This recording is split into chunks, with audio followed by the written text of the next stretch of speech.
Bé, us he convocat a esta roda de premsa per explicar que la campanya que s'està desenvolupant, la campanya electoral per a les pròximes eleccions municipals del dia 22, està sent ja la campanya del canvi, la campanya que portarà el canvi en Ontinyent i que socialistes encapçalats per Jorge Rodríguez anem a transformar la ciutat en un nou projecte, deixant enrere el projecte de l'INA INSA. I notem aquestes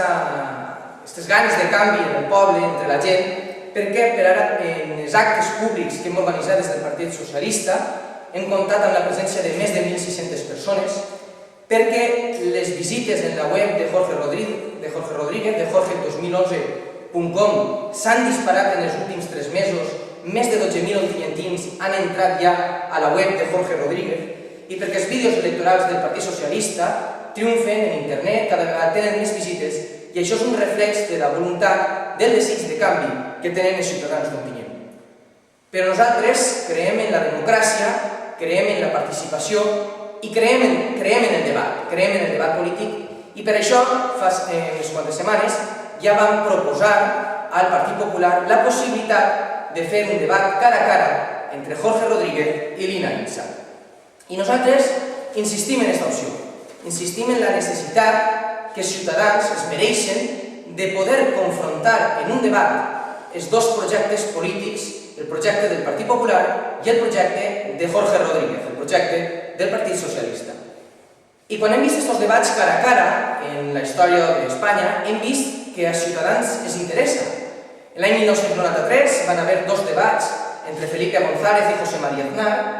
i l'any 2008 entre José Luis Rodríguez Zapatero i Mariano Rajoy. Aquests debats van tindre més de 8 i 9 milions d'espectadors. De fet, l'any 93, si no recorde mal, va ser el programa més vist de tot l'any. Per tant, aquesta classe de debats als ciutadans sí que els interessa perquè poden confrontar una de les 2 opcions que tindrà la possibilitat de governar a partir del dia 22. Nosaltres la setmana passada, dijous passat, vam fer arribar al Partit Popular una carta en la qual els demanàvem, us proposàvem formalment, la possibilitat de celebrar aquest debat. Els vam dir que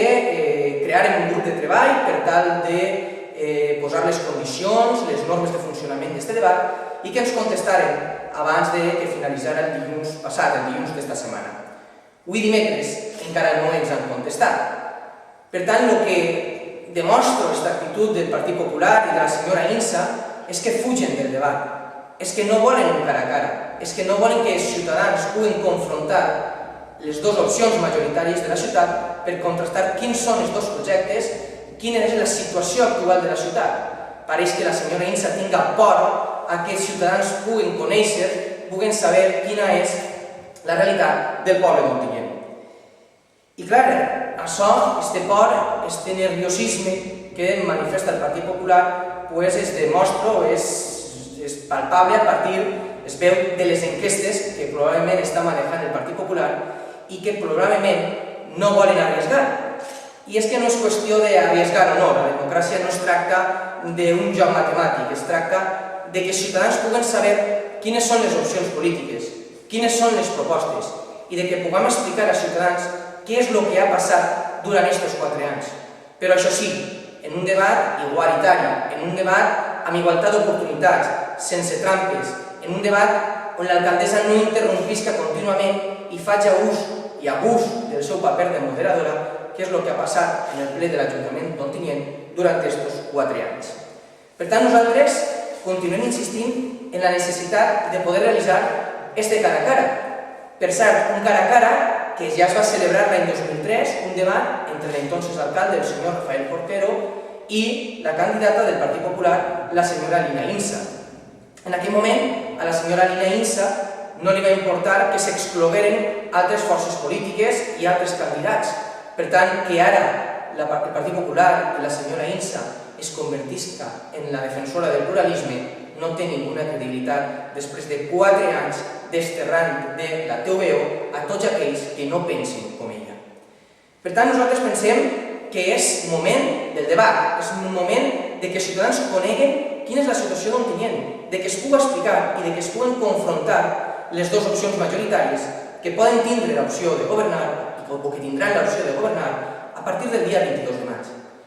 I nosaltres no ens neguem a debatre amb ningú, no ens neguem a debatir en totes les forces polítiques i en tots els partits polítics. De fet, ja ho hem fet en el casal Jaume I, vam assistir tots els partits polítics a un debat, bueno, tots no, el Partit Popular no va voler assistir a aquest debat en el casal Jaume I. I demà també celebrarà un debat entre tots els candidats a l'alcaldia de totes les forces polítiques en les ames de casa. I nosaltres també assistirem. Per tant, nosaltres debatim amb qui siga i on siga, però pensem i creiem que els ciutadans volen també poder contrastar en un debat cara a cara les dues opcions, l'opció de Lina Insa i l'opció de futur de Jorge Rodríguez.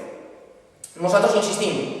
creiem en la participació, creiem en que la gent té dret a conèixer i saber quins són els projectes, el que ha passat en Ontinyent aquests 4 anys i les alternatives de futur, i pensem que el millor que pot haver és un debat cara a cara entre les dues persones que poden ocupar l'alcaldia a partir del dia 22 de maig en un debat just, igualitari, amb igualtat d'oportunitats i sense trampes.